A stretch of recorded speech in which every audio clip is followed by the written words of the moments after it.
Gujarat તકના crime રિપોર્ટમાં આપનું સ્વાગત છે। પ્રેમ સંબંધમાં મિત્રએ જ પરિણીત મિત્રની હત્યા કરી નાખી। પ્રેમિકા મિત્રને પ્રેમ કરતી હોવાની આશંકાએ મિત્રએ જ પોતાના મિત્રને મોતને ઘાટ ઉતારી દીધો।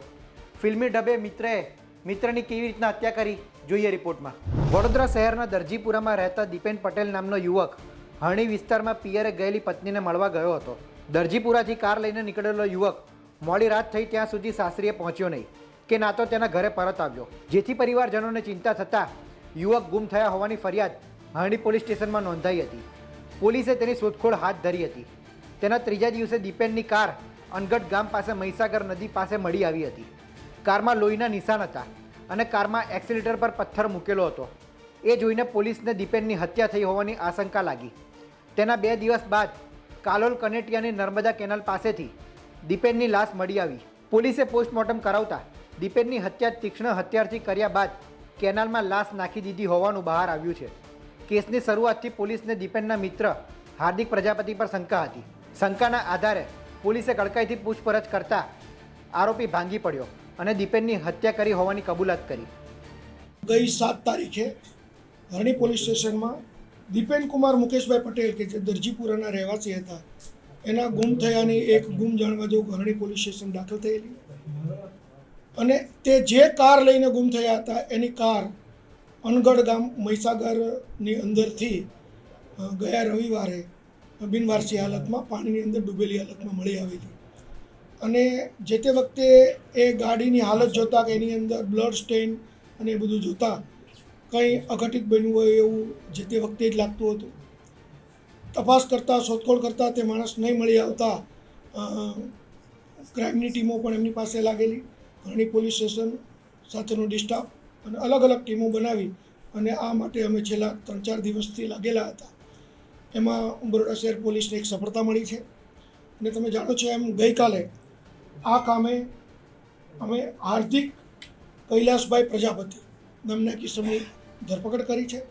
તેઓ તેમના પાડોશી છે અને તેમણે જ આ ખૂન કર્યું હોય એ બાબતનું એણે કન્ફેશન પણ કરેલ છે અને એના સહયોગી પુરાવા પણ મળેલ છે। એમની ગઈકાલે ધોરણસરની ધરપકડ કરી છે। પોલીસ ઇન્સ્પેક્ટર શ્રી હરણી એમની તપાસ કરી રહ્યા છે અને આજે એને બંધ થતી કોર્ટે વધુ રિમાન્ડ માટે પણ રજૂ કરવાના છે।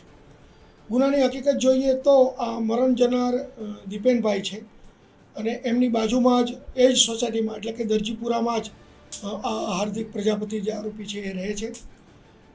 એક મહિલા સાથેના સંબંધો બાબતે એમને એવું હતું કે આ મારા ઉપર આડખીલી રૂપ છે, મને અડચણરૂપ છે એવો એમને એના ઉપર વહેમ હતો અને બીજું કે એમની આ હરકતને લઈને આ જે મરણ જનાર દીપેનભાઈ છે એ તેમને ત્યાં દરજીપુરા ગામમાંથી મકાન ખાલી કરાવી દેવા માટે બીજા લોકોને પણ સમજાવતા હતા કે આ માણસને અહીં પરિવાર સાથે રહેવા દેવો ન જોઈએ।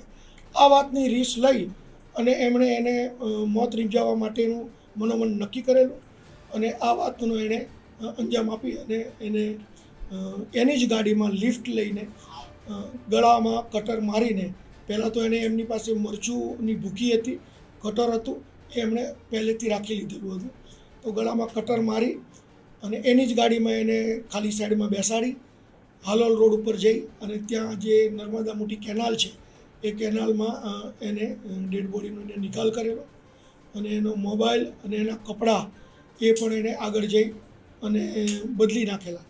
એક બીજી હકીકત એવી છે કે એણે એની ગાડી છે એ એના મિત્રને ત્યાં જે તે વખતે મૂકી દીધેલી પણ પછીથી એને ખબર પડી કે આ ગાડી ત્યાં ઓળખાઈ જાય એમ છે એટલે જેથી એ ગાડી એને રવિવારે એટલે કે શનિવારની રાત્રિના રોજ ત્યાંથી મેળવી અને અણગઢ મહીસાગર નદીની અંદર એણે ગાડીને ધક્કો મારી એક્સિલેટર ઉપર એક વજન મૂકી અને અંદર નાખી દીધેલાની પણ એણે કબૂલાત કરી છે। તપાસ દરમિયાન આજે એનું ડિસ્કવરી પંચનામું પણ થયું છે અને એણે જે ખૂન કરતી વખતે જે કપડાં પહેર્યા હતા એ કપડાં પણ પંચો સાથે લઈ જતા એ કપડાં પણ મળ્યા છે અને જે જગ્યાએથી એણે ડેડ બોડી કારમાંથી ઉતારી અને નર્મદા કેનાલમાં નાખી હતી ત્યાં એના જે લોહીના ધબ્બા છે એ પણ એફએસએલને સાથે લઈ અને પંચનામું કરી અને જોતા એ જગ્યા પણ મળી આવી છે।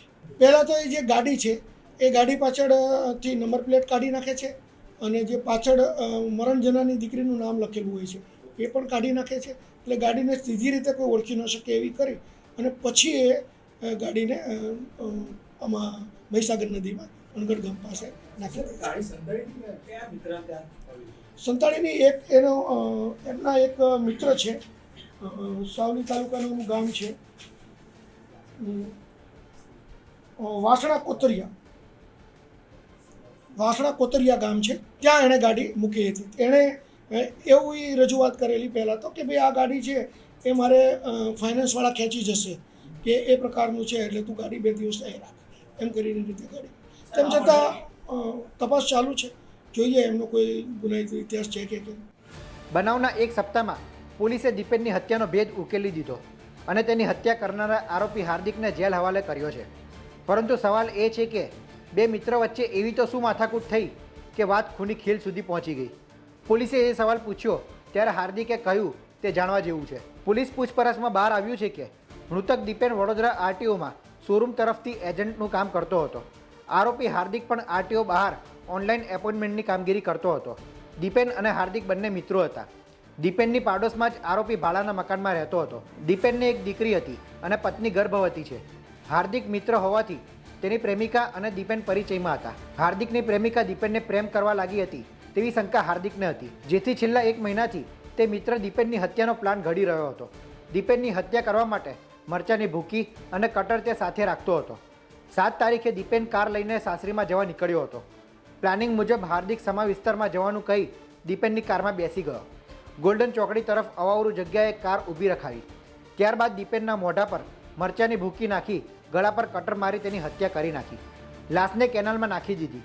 લોહીવાળા કપડાં બદલીને કારને મિત્રના ઘરે મૂકી. તેના 2 દિવસ બાદ કારને મહીસાગર નદીમાં નાખી દીધી. આ બધું પોલીસથી બચવા માટે કર્યું હતું, પરંતુ પોલીસની બાજ નજરથી હાર્દિક બચી ન શક્યો. હાલ હાર્દિકને જેલ હવાલે કરાયો છે. વડોદરાથી સંવાદદાતા દિગ્વિજય પાઠકનો અહેવાલ, ગુજરાત તક.